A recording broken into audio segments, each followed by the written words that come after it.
Queridas irmãs e queridos irmãos, em nosso Senhor Jesus Cristo, que Deus, nosso Pai, nosso Criador, nos abençoe neste momento. Hoje iremos falar sobre o capítulo 1 do Evangelho segundo o Espiritismo, que tem como título Não vim destruir a lei. É um capítulo muito interessante porque ele inicia o estudo do Evangelho segundo o Espiritismo. E Allan Kardec, sabiamente, pega uma passagem que está registrada em São Mateus, capítulo 5, versículos 17 e 18, portanto, naquele famoso Sermão do Monte, em que Jesus diz o seguinte: não penseis que eu tenha vindo destruir a lei ou os profetas. Pois bem, então Jesus tem o cuidado de dizer aos hebreus que ele não veio à terra para destruir a lei e nem os profetas. Pois bem, Jesus afirma isso buscando trazer para os hebreus, primeiro, o fundamento de que a lei divina é indestrutível, é eterna. Com essa expressão, ele anuncia o princípio da eternidade das leis divinas. Não cabe a ninguém destruir ou revogar as leis de Deus. Pois bem, interessante porque nós vamos, então, ao Livro dos Espíritos, na questão 615, que exatamente ela confirma isso que disse Jesus em termos de princípio. A questão 615, Allan Kardec pergunta ao Espírito de Verdade: a lei de Deus é eterna? Então o Espírito de Verdade responde: é eterna e imutável, como o próprio Deus. Olha como é interessante. Jesus então afirma aos hebreus que não veio destruir a lei e nem os profetas. Simplesmente porque a lei é indestrutível, a lei de Deus. Não há ninguém que possa destruir, revogar, modificar a lei divina. Pois bem, mas além dele anunciar esse princípio, ele disse isso, de um certo modo, para acalmar os hebreus. Porque, conforme sabemos, eles ficaram tremendamente enciumados com os ensinos de Jesus. E parece que, do ponto de vista da religião, sempre foi assim. Não se pode trazer uma revelação nova, porque as religiões antigas se revoltam, não aceitam. Foi por isso, inclusive, que mataram o Cristo, por não aceitarem a sua doutrina. Pois bem, mas Jesus então diz: não penseis que eu tenha vindo destruir a lei ou os profetas. Não os vim destruir, mas cumpri-los. E aqui tem outro aspecto interessante. Jesus afirma que ele veio cumprir a lei de Deus. Isso porque também é um princípio. A lei divina, que é a lei natural do universo, ela necessariamente tem que ser cumprida. E aí nós vamos mais uma vez ao Livro dos Espíritos. E agora na questão 614, porque é abordado exatamente esse aspecto. Allan Kardec indaga o Espírito de Verdade, que se deve entender por lei natural. O Espírito de Verdade responde: a lei natural é a lei de Deus, ou seja, toda a lei natural do universo. as conhecidas e aquela que ainda desconhecemos. Todas são leis divinas porque o universo é obra divina, é obra de Deus. Como diz os Espíritos, Deus é a inteligência suprema, causa primeira de todas as coisas. Mas o Espírito de Verdade responde dizendo, a lei natural é a lei de Deus. Mas ele prossegue, dando uma explicação a mais, dizendo o seguinte, é a única verdadeira para a felicidade do homem. E aqui o Espírito de Verdade, então, vai nos dizer que se a gente quiser ser feliz, não tem outra saída, não tem outra opção. É cumprir a lei divina. Quando se diz a lei divina, está se referindo a todas as leis que governam, que regem a existência de tudo que existe no universo. Então ele diz, é a única para a felicidade, é a única necessária para a felicidade do homem. E prossegue o Espírito de Verdade. Indica-lhe o que deve fazer ou não fazer. Como que a lei de Deus nos indica o que nós devemos fazer ou não fazer? Todas as vezes que nós infringimos a lei divina, nós sofremos a consequência. Por isso está dizendo assim, indica-lhe o que deve fazer ou não fazer. Se eu me alimento demais, eu passo mal. É a lei natural me ensinando.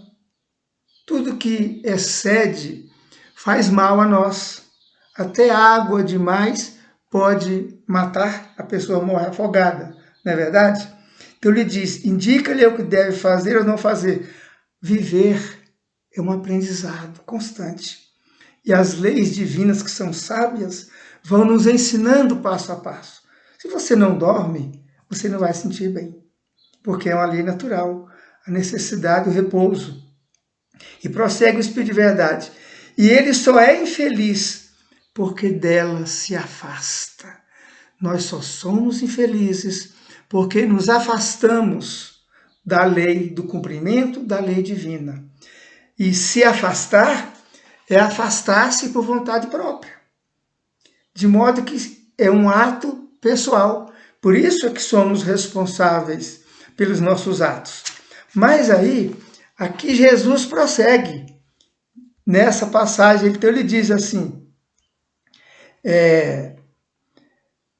não penseis que eu tenha vindo destruir a lei e os profetas. Não os vim destruir, mas cumpri-los. Porquanto, em verdade vos digo, que a terra, aliás, o céu e a terra, não passarão, sem que tudo o que se acha na lei divina, não é? Esteja perfeitamente cumprido. Está dizendo aqui Jesus que a lei divina, ela deve ser cumprida em toda parte do universo, seja na terra, seja nos mundos celestiais. E diz ele ainda, Jesus, enquanto reste um único iota. O que é o iota? Iota é uma letra grega, a menor letra grega.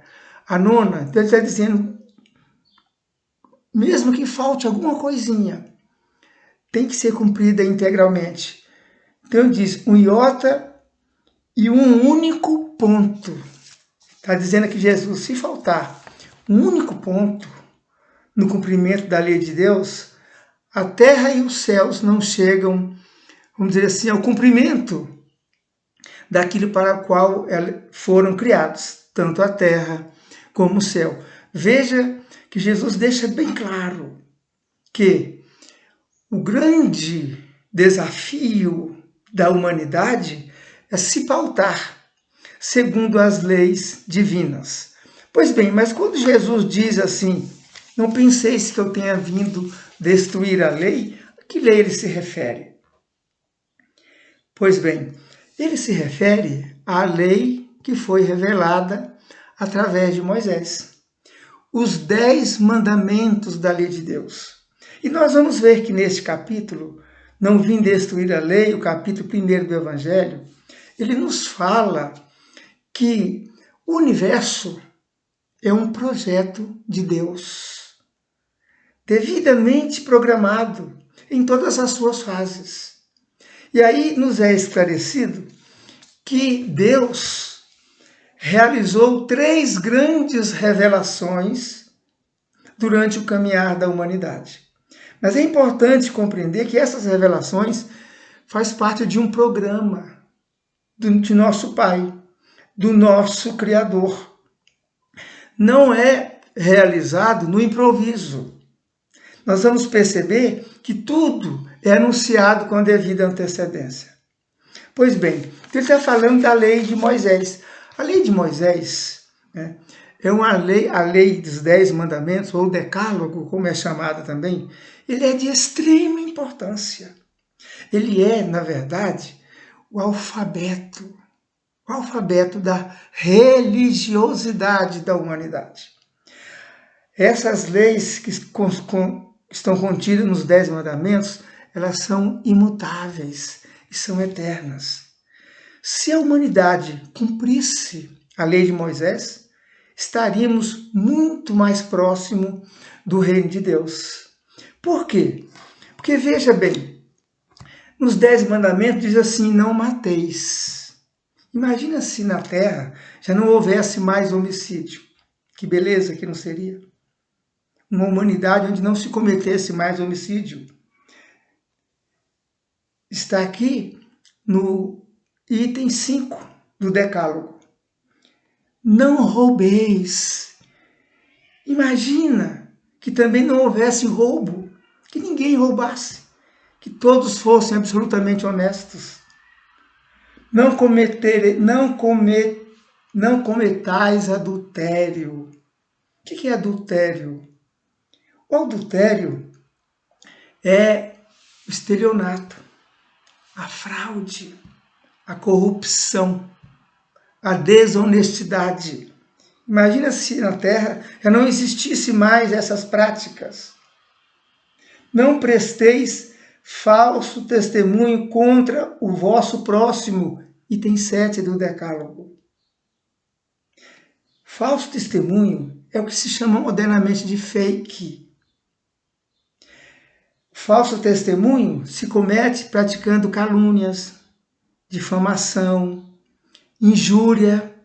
Imaginemos uma humanidade que não houvesse isso, que isso não acontecesse. Como seria bom, como seria harmonioso. E aqui diz, não desejeis, aliás, não cobiceis os bens do seu próximo, qualquer bem. Que ficássemos apenas com os nossos e nos satisfazêssemos apenas com eles. Veja que basta o cumprimento dessa lei para que a humanidade desse um salto imenso do ponto de vista moral, do ponto de vista do melhoramento espiritual. Então essa é a lei mosaica, que é a lei irrevogável, eterna, indestrutível, necessária para a nossa felicidade. E nós só somos infelizes porque nós não cumprimos, porque nos afastamos do cumprimento dessa lei. Pois bem, mas a lei mosaica, apesar da sua grandiosidade, era só o início. Por quê? Porque há um projeto de evangelização da humanidade. É essa evangelização da humanidade que vai conduzir os seres humanos ao reino dos céus. E aí estava previsto, estava planejada a vinda do Cristo. E isso está na Bíblia, lá no Velho Testamento, em Deuteronômio, capítulo 18, versículos 17 a 19, que diz o seguinte: E o Senhor disse-me, isso é Moisés, dizendo aos hebreus: E o Senhor disse-me: Está muito bem o que disseram. Eu lhe suscitarei um profeta como tu, dentre seus irmãos. E diz: Por-lhe-ei minhas palavras na boca, e ele lhes fará conhecer as minhas ordens. Lhes fará conhecer as minhas ordens. Então Moisés afirmou que Deus disse a ele que iria fazer surgir um profeta como ele dentre os irmãos de Moisés, os hebreus. Que esse profeta, Deus falaria pela boca dele. E a missão desse profeta era transmitir para a humanidade as ordens de Deus. E fica bem claro, primeiro que Jesus afirma em várias oportunidades que o evangelho dele não é dele, de Jesus, mas sim do Pai que o enviou. Que tudo que ele ensinou, aquilo que o Pai determinou que ele ensinasse, em perfeita consonância com o que diz aqui no Velho Testamento, Deuteronômio 18, capítulo 18, versículo 17 a 19. A missão de Jesus, portanto, era transmitir as ordens de Deus. A primeira grande ordem de Deus é amar a Deus sobre todas as coisas e ao próximo como a si mesmo. As ordens de Deus é ser humilde, é ser benevolente, é perdoar, inclusive aos inimigos. Perdoar os inimigos. As ordens de Deus é ser fraterno, solidário. Observemos um detalhe. Moisés proibiu não matar, não roubar, não ser desonesto, não querer o que é dos outros, não prestar falso testemunho contra o próximo. A lei de Moisés é proibitiva. A que ele recebeu no Monte Sinai. Jesus é proativo. Ele determina o que se deve fazer. Ame, seja humilde, seja caridoso, perdoe 70 vezes, 7 vezes. Dá para perceber a diferença? Por que isso? E Allan Kardec esclarece no Evangelho, neste capítulo. Quando Moisés aqui esteve, a humanidade ainda estava bem mais atrasada do que quando Jesus veio. Porque Moisés viveu mais ou menos 1400 anos antes do Cristo. Mas vem então a pergunta: como é que na época de Moisés já se sabia que Jesus viria? E viria para revelar as ordens de Deus? É muito simples. Não há adivinhação. Existe predição daquilo que você tem conhecimento. O universo é o projeto de Deus, do seu Criador. Tudo é devidamente programado. Como a Terra é um elemento do universo, ela também tem o seu programa.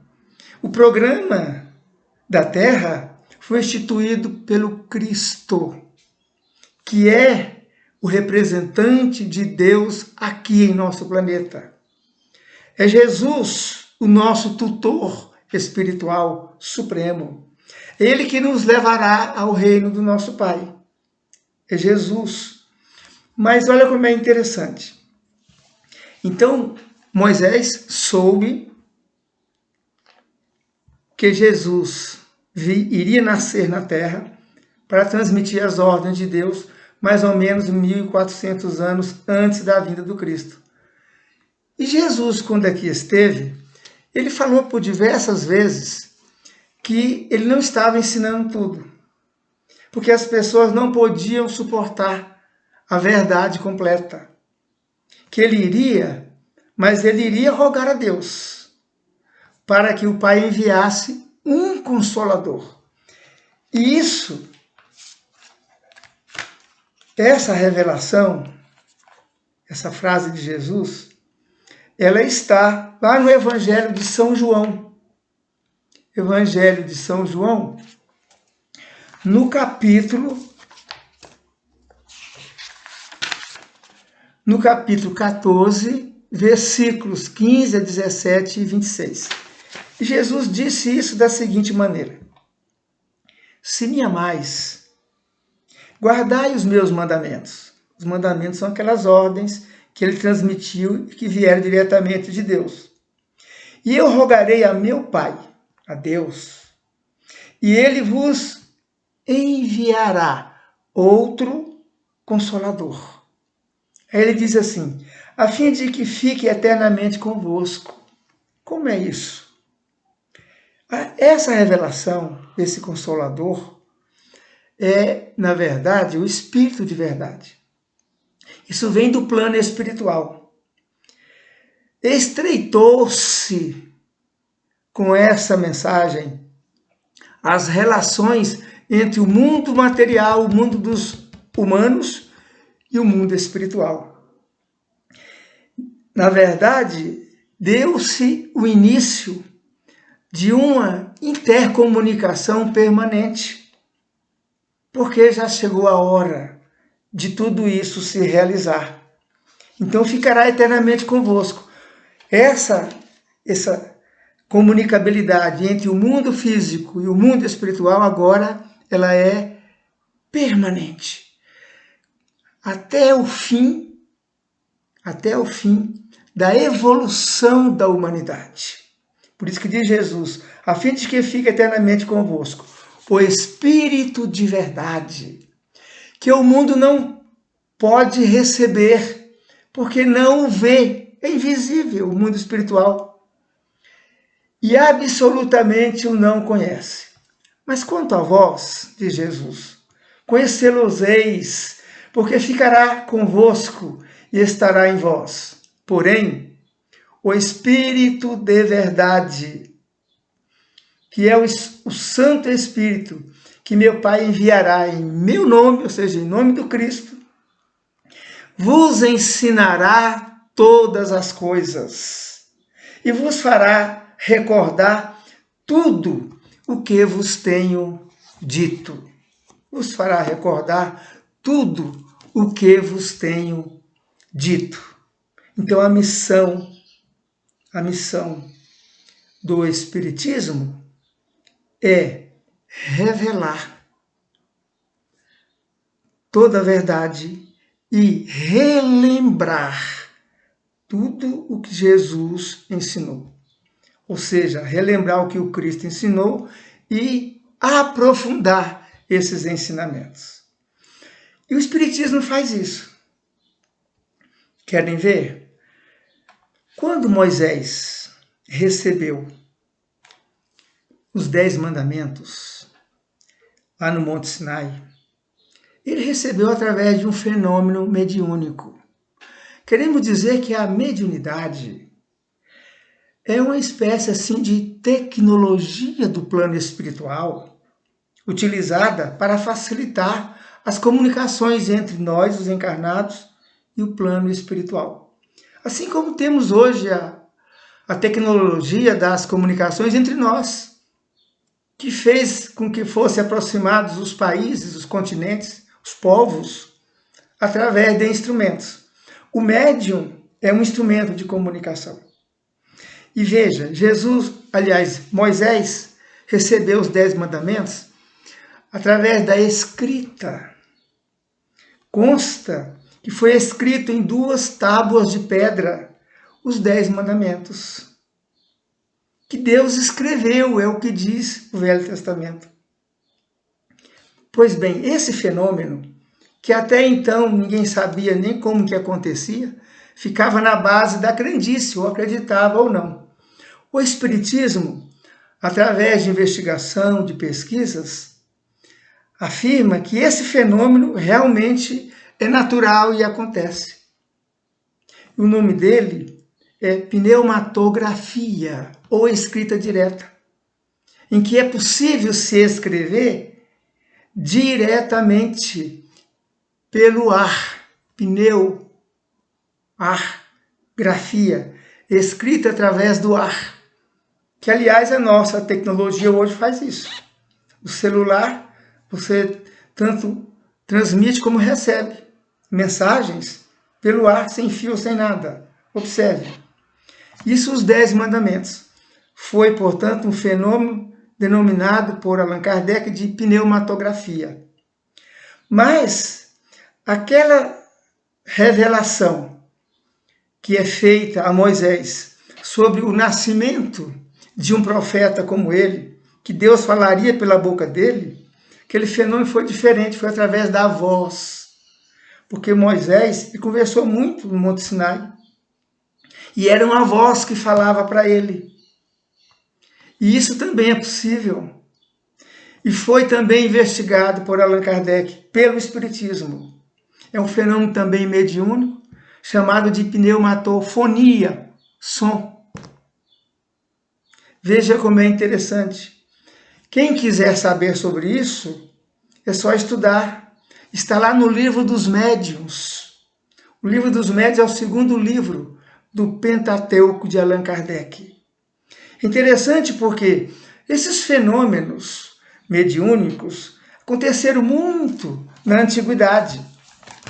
Nós vamos ver, inclusive, aqui no Novo Testamento, a repetição desse fenômeno da pneumatofonia, que está registrado aqui em São Mateus, capítulo 17, versículos 1 até o versículo 8. Nós vamos ler para a gente entender. Porque, na verdade, aqui é aquele fenômeno da transfiguração, que são 3 fenômenos mediúnicos que acontecem ao mesmo tempo, pelo menos 3. Diz aqui São Mateus, narra ele: 6 dias depois, Jesus tomou consigo Pedro, Tiago e João, seu irmão, e conduziu-os à parte a uma alta montanha. Lá se transfigurou na presença deles. O que é o fenômeno da transfiguração? É quando o espírito entra em profunda reflexão. Só para a gente ter uma ideia, é como uma lâmpada que, estando apagada, você acende e ela irradia a sua luz. Na transfiguração, o ser humano modifica as suas feições, irradia luz. Que olha o que diz aqui a narrativa de São Mateus. Ele diz assim: lá se transfigurou na presença deles, seu rosto brilhou como um sol. Era o Espírito de Jesus que chegou a essa condição, a essa vibração. Suas vestes tornaram-se resplandecentes de brancura. É que as energias, o magnetismo do Cristo chegou a cobrir as suas vestes, de modo que ficaram brancas pela sua própria luminosidade. E eis que apareceu Moisés e Elias. Aqui tem outro fenômeno. Moisés, sabemos, viveu mais de 1000 anos antes do Cristo. Elias, alguns séculos antes, mais de meio século antes. Então apareceu Moisés e Elias conversando com ele. Olha como é interessante, o encontro de Jesus com os espíritos de Moisés e de Elias. Está aqui no Novo Testamento, narrado com todas as letras.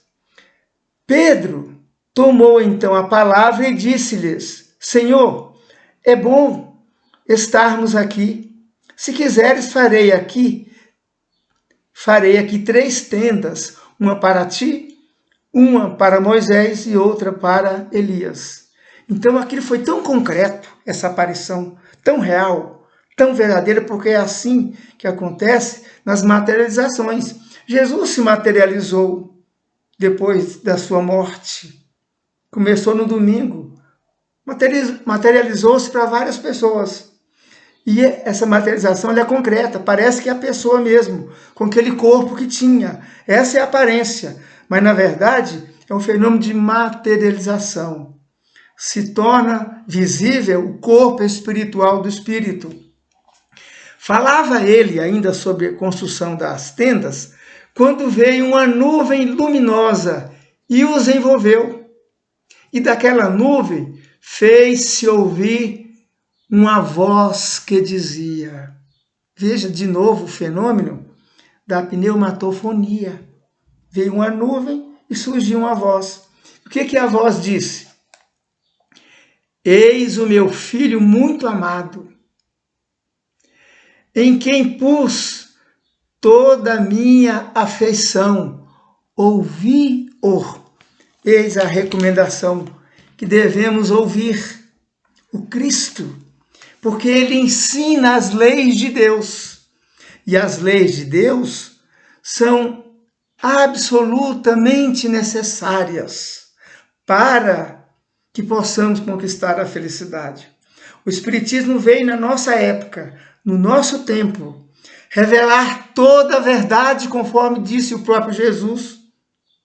Toda a verdade à humanidade. Que verdade? A verdade espiritual. A missão do Espiritismo é a revelação da ciência da alma, da ciência do espírito. Não veio o Espiritismo concorrer com a ciência humana, veio fazer um convite para que ambas se unam e uma possa contribuir com a outra. Nós, os seres humanos, não somos apenas e tão somente matéria. Nós temos a matéria, mas temos a nossa alma, o ser espiritual que vive em nós. E é a nossa alma, segundo o que prega todas as religiões, que um dia vai chegar a Deus. Mas para isso, devemos cumprir nos últimos detalhes a lei de Deus. A perfeição espiritual, ela se concretiza dessa forma. Quando nós conhecemos absolutamente todas as leis divinas e colocamos elas em prática. Meus irmãos, que Deus nos ampare, que Jesus nos abençoe neste momento e que a paz do nosso Criador envolva o nosso planeta neste momento tão significativo da sua história. Que assim seja.